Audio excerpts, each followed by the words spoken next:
And good evening, ladies and gentlemen, live from Newark, Ohio, as they say in Newark, Ohio. Newark, Ohio. This is your intrepid host, L.A. Marzulli, on the Fringe Radio Network. You're listening to Acceleration Radio. And thanks for tuning in, folks. We've got Gary Stearman on the line here. We're excited about that. Always good to talk to my elder brother, as I affectionately call him. He's one of the most knowledgeable, erudite men I've ever met in my life, and I count it an honor to have him on the show and just to hang out with him for a few minutes. Gary, thanks, and welcome to Acceleration Radio. My pleasure, L.A. That is younger brother. Let's get right into it. We're excited about Nephilim 3, Nephilim Mounds 3. We've got lots of presentations. I know you're going to present twice. And can you just sort of give us a quick thumbnail sketch of the presentation, so people, it's sort of a teaser, so folks can get an idea of what you're going to be talking about, what you're bringing to the conference? Well, the Nephilim Mounds, of course, seem to have been built by a race of, let's put it this way, superhuman beings, because the feat that they accomplished there, L.A., and I'm sure you've talked about this many times, is just beyond earth-moving equipment, and so you really search for an explanation. And of course, as in every case, the Bible gives the best explanation of how such ancient artifacts could have been built. And the Bible speaks of giants very matter-of-factly. And we're going to be asking the question, what is a giant according to the Bible?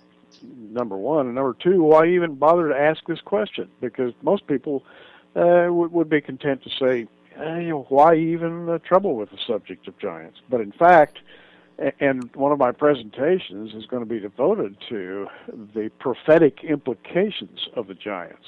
They are prophetically important, and if we look at them in the old world and then transpose their effects into the new world, we have some remarkable answers to the questions of Bible prophecy. Fascinating. Absolutely fascinating. You know, you and I were out at the Circle Mound last year. I've been there numerous times. I remember the first time I went with Fritz Zimmerman.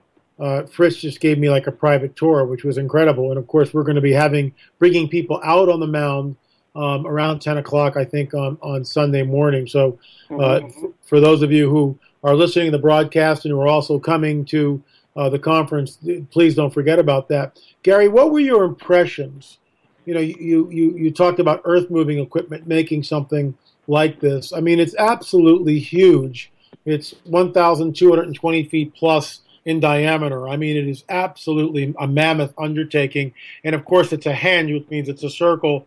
And the inside of that mound, there's a trenchway, and that trench at one time was filled with water. So this is a very complex site here.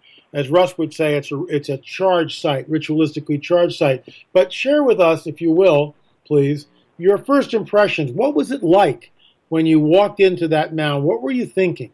Well, I was thinking that, number one, a high order of intelligence was required to lay this thing out. And number two, that we're not talking about skill level here. We're talking about the ability to move massive megatons of earth into a position where it will stabilize, and it has remained stable now for thousands of years. And furthermore, these are not just arbitrarily set up; they are aligned astronomically, and that's the most amazing thing to me. It's kind of fascinating, L.A. I was touring the Circle Mound and the Octagon Mound, and I ran into a young boy, I think he was 13 or 14 years old, who actually had attended last year's Nephilim Mounds conference. And he looked at me and he said, "These were not built by ordinary human beings, you know." And I said, "Oh, really?" And he said, "Yes, ever since I was a little kid, I've been walking around through these trenches and these mounds." And he said, "It occurred to me when I was very young that these couldn't have been built by human beings." Now, this is like a 13 or 14-year-old boy that I was talking to. That's incredible. And he had personally decided that all of this was too big and too precise to have been built by people simply trying to make a name for themselves. This thing had a purpose, and I think the purpose has probably been lost, but the astronomical alignment suggests that it was the religion, or a religion, that worshipped some god or gods. And that's probably as far as we can go at this point. Well, what's interesting. The mainstream archaeology puts forth the notion that these sites took hundreds of years to build, and they brought them in a basket at a time, basically a birch bark basket, or they would make drags and have dog sleds and move the dirt that way. And Yeah. it took hundreds of years to build these structures. And I mean, I just look at that just like when I was down in Sauk Sable Mound looking at those megalithic stones being put together. And even though this is completely different than Sauk Sable Mound, to me it's the same handiwork. It shows there's a technology that we're missing here. Just like in Sauk Sable Mound in Peru, there are no tools that are left by the builders. Well, I believe that whoever built this also did not leave their tools. And frankly, we don't know how it was built. I mean, the archaeologist tells us, flint hoes and stone hoes and birch bark baskets and then dog sleds. I mean, I just, a hunter-gatherer, I mean, it would take, and tell me if I'm going wrong here, it would take an infrastructure of people to support the builders, I mean, absolutely. And that's why the whole, in my opinion, the whole theory that they have just collapses of its own weight. But here's the question I have for you, Gary. Why is it that academia is so afraid to look at a supernatural explanation or to look at a biblical explanation for some of the answers to these enigmatic places? Well, it's really simple. Man, in his hubris, has decided that he ascended from the slime, starting as a single-celled creature and then migrating upward through the evolutionary chain and becoming a water breather, and then stepping out on the land, becoming an air breather, and after a while he became covered with fur, and then he learned how to walk on his hind legs, and amazing. And then and this is the model. It's accepted by all the colleges and universities all over the world, and if you throw a ringer in there and say that, well, wait a minute, there were superior beings on Earth, far superior to human beings in the ancient days. And, the Greeks actually taught that.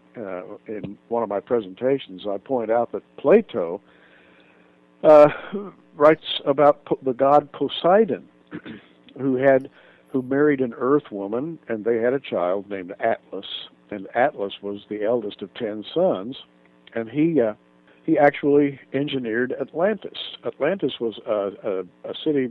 It was a coastal city with a series of, and by the way, this reminds me of the mounds. It had a series of concentric circles, and in these circles, adjacent to the mounds that they dug, were water-filled trenches. So you had concentric rings, and the outside ring then was basically a harbor that led out to the Atlantic Ocean. And of course, Atlas built this city. It was called Atlantis, and it was on the Atlantic Ocean. And all of this sounds very, very much like what was going on over there in the vicinity of Newark, Ohio, except instead of being a seacoast, it was sort of a river city. And Plato's bottom line in the matter is that Atlantis was a beautiful city, perhaps one of the most beautiful cities ever built, but he said it was destroyed in the great flood of Deucalion, which covered the whole earth. And that's what Plato said. Well, I don't think the Bible calls it Deucalion. It's called the Great Flood of Noah, but it was a great flood nevertheless. Absolutely fascinating information. Let me ask you something. You know that my work, specifically with being on the trail of a Nephilim, and Fritz Zimmerman is actually going to do a presentation on this. So Fritz is going to tell us that the Amorites, which we know, Gary, are a Nephilim tribe, are responsible for many of the earthworks that we see in and around Newark. Now, what's your take on that? Do you think that the Nephilim tribes could have left the Levant, could have left the Promised Land, and come to Europe and eventually settled in the Ohio Valley? I believe that they were perfectly capable of navigation. And what I'm about to say might even sound off the wall, but they may even have had means of flying from one continent to another. Sure. Because the ancient stories from India, from Greece, from Rome, all of the Ebla tablets, all of the ancient tablets, what little fragments are left, talk about the superiority of the former cultures, and they speak freely of these people who came down from the heavens and who accomplished great feats, and they had advanced means of transportation, including aircraft, if you want to believe the ancient literature. So I think they certainly spread all over the world. They had a global system, probably a global system of communication, sure, possibly of energy transmission. You've talked about that as concerns the Great Pyramids that are aligned along certain lines that reach all the way around the world. They had some kind of a global system in operation that was superior, I think, to anything we know today. It's very interesting. It seems like the technology that was there, and the builders who use that technology have basically all vanished. It's just all disappeared. I mean, when you go to places like Sacsayhuaman down in Peru, and I'll show pictures, some of those pictures, just briefly. Right. You know, you talked about ancient texts, for instance, the Mahabharata, which talks about the Vimanas, the flying machines. Right. And you talk about, you know, maybe some sort of a communication system or a transportation system. I agree with you. I think there was something like that, because do you agree with that? The whole Beringian land bridge, the whole Bering Strait thing, or do you think that people traveled from the Middle East and other countries, maybe even trekked over China and came in that way? What's your opinion?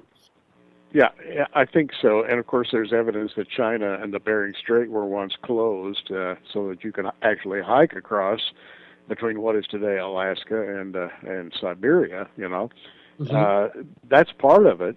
And of course, continental drift separated South America and Africa at one point, so they were one continent. So there may have been some travel that way, but I think that the flood of Noah rearranged planet Earth. I do too. Jude talks about the angels who kept not their first estate, but they left their own habitation, and they have been placed in chains in a very dark place, waiting judgment. And Peter, in the Second Peter, says the same thing. He calls them the angels who sinned, and they have been cast down to hell. So there were superhuman beings. The Greeks, of course, and the Bible speak of intermarriage between angelic creatures and human creatures, which corrupted the human genome. And of course, that's a central part of my message. It's all about the seed, talking about the corrupted human genome, and the opportunity the angels had to come in and intermarry with human beings and create, for their own purposes, I think for purposes of enslavement, create a race of giants to do their bidding and to build their great artifacts. And if you read what are called the Greek myths, but probably they're truer than mere myth. If you read the Greek myths, that's exactly what you read. You read about super beings who've enslaved not only humanity, but strange beings that seem to have been half human and half something else. Now, this is not just fiction. I think it's maybe poor memory. The Greeks were trying to get written down all the things that happened, and they may have done an overly imaginative job in some cases, but I think they were trying to record what actually happened. Let me ask you this. There's that scripture, you're talking about the seed war in Genesis 3. It's all about the seed, where we hear that the seed of the woman will be at enmity, or the seed of the serpent will be at enmity with the seed of the woman. Later on, 3 chapters later in Genesis 6, we see that, there's the seed of the fallen ones openly manifesting on the planet, which results in the flood of Noah. Then the scripture afterwards says the Nephilim were on the earth in those days and also afterwards. And then it expounds on that idea. When the sons of God, the B'nai Ha-Elohim, saw the daughters of men, took wives, and had children by them. I mean, it seems very clear. There are 2 camps in Christendom, and I know that you and I are on the same boat, but I wanted to get you to address this. one camp is saying that there's only one incursion of the fallen angelic host. The other camp is looking at the scripture in Genesis 6 and taking it literally and going, it's very clear. The Nephilim were on the earth in those days and also afterwards. Explain your take and why you believe that. Well, and this is going to be part of my presentation. Certainly the giants are mentioned prominently in the days of Abraham. That's 2000 BC. Mm-hmm. And they had been there for a long time. They were an established race of people. And, of course, this is post-flood. And in some way, those giants had to get there. And my view of things is that there was another incursion post-flood, sure. and it was at the site of the Tower of Babel, which I take to be a man-made system to reestablish contact with the fallen angels, which had been lost in the flood. If you stop and think about the plight of man after the flood, he had lived a good life until the earth was destroyed, and then after the flood, he had to get together his few belongings and try to reestablish some kind of a civilization. And the people then alive would have remembered, that they had benefactors who came down from the heavens and taught them all kinds of wonderful things. And it doesn't take any imagination at all to figure that they would have tried to get back in contact with those angels that sinned. And I think they managed to do it through the Tower of Babel.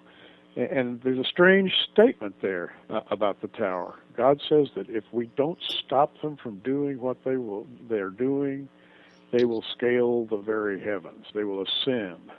Meaning, I think, that they will be in effective contact with the same ones that mankind was in contact before the flood. I think at the Tower of Babel that actually happened.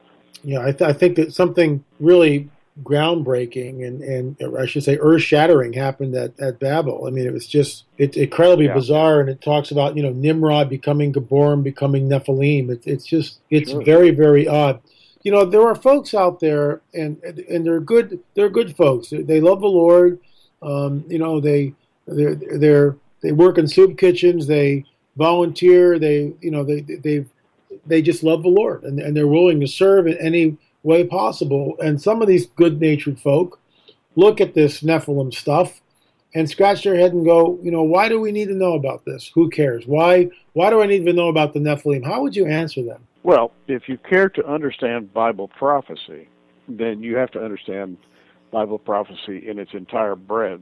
And if you leave out the subject of the fallen angels and the giants, then you leave out the major prophecies of the Bible. And in fact, my presentation at Nephilim Mounds 3 is going to demonstrate that fact, that a true student of Bible prophecy has to include the fallen angels and the giants, not just in the past, not just in the pre-flood era, not just in the days of Abraham, not just in the days leading up to the coming of Christ, but also in the latter days that are written about in the book of Revelation.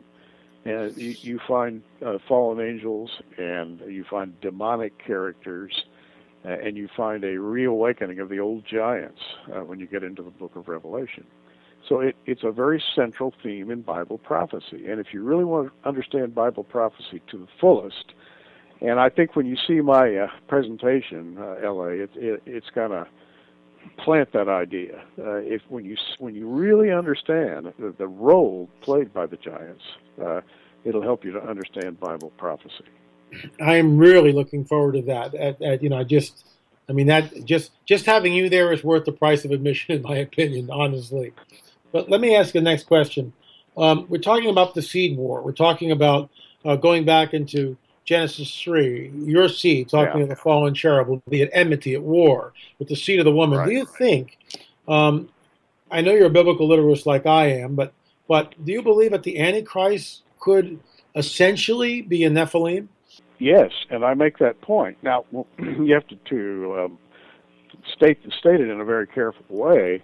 When we think of the Nephilim, we think of maybe giants like Goliath, and we think of races of giant people. like the ones mentioned in the Old Testament. And I really believe the Nephilim are going to return, but they may not return in exactly the same form as they appeared in the days between Abraham and David. Back in that period, they were powerful warriors, and they carried huge spears and shields, and they were fearful creatures.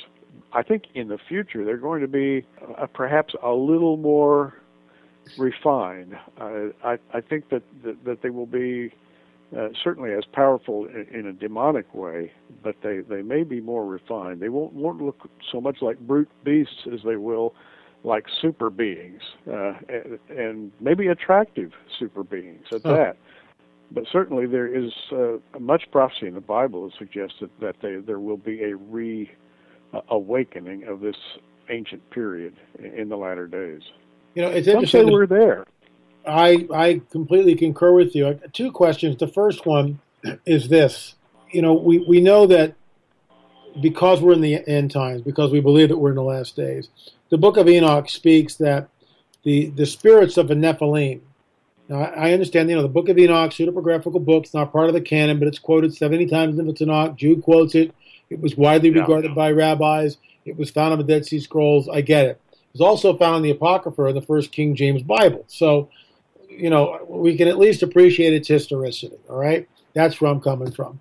Just for some of the listeners out there who might write me a nasty email about the Book of Enoch.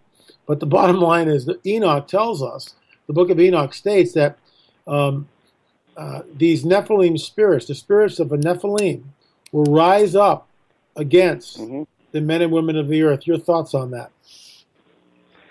I totally agree. And, you know, as to the Book of Enoch, the canonicity, the veracity of it, we'd be in a lot of trouble, except that the Book of Enoch is quoted in the Bible, and it's quoted as something to look at as the day approaches in the latter days. And, you know, there was a lid put on the Book of Enoch, really, until the late 19th century, and it was quote-unquote rediscovered. I think it was God's timing that Enoch was hidden until the latter days, because it really speaks, in fact, as you know, it speaks in its opening words of the Great Tribulation, setting the scene for all the things of the last days. And basically it's a reprise of that basic theme, fallen angels coming from heaven, inserting themselves into the lives of men. And in the case of the Book of Revelation, they become the powers behind the throne of the Antichrist. They've got a plan and a purpose. Fascinating. Gary, we're just about out of time. I just want to get your closing words and can't wait to see you. I know you're coming in tomorrow. Nephilim Mounds 3 in Newark, Ohio. You can go to NephilimMounds3.com. And Gary, your closing thoughts, please. Well, thanks for inviting me. I'm looking forward to seeing you, younger brother, and I'm sure we'll have lots to talk about. Well, it's always good to see you, and I know Bob Ulrich will be up here too. And shout out to Wemmer. I know he's coming, and I'm not sure who else is, right. But you know, Gary, Russ Dizdar, and Fritz Zimmerman, Chief Joseph Riverwind. It's just going to be a fantastic time. 10 hours, Midland Theater, Nephilim Mounds 3 Conference. Gary, thanks so much for coming on the show. Really appreciate it. Thank you so much, L.A. Talk to you soon. Okay. Folks, that was Gary Stearman of Prophecy Watchers, and if you haven't seen the new show with Gary and Bob, definitely check it out. Cutting edge stuff. Gary Stearman, they're on all sorts of different channels right now, and they've just done a fabulous job launching Prophecy Watchers. Thanks for listening. Remember, folks, I'll see you either on the air or in the air. Good night, everybody.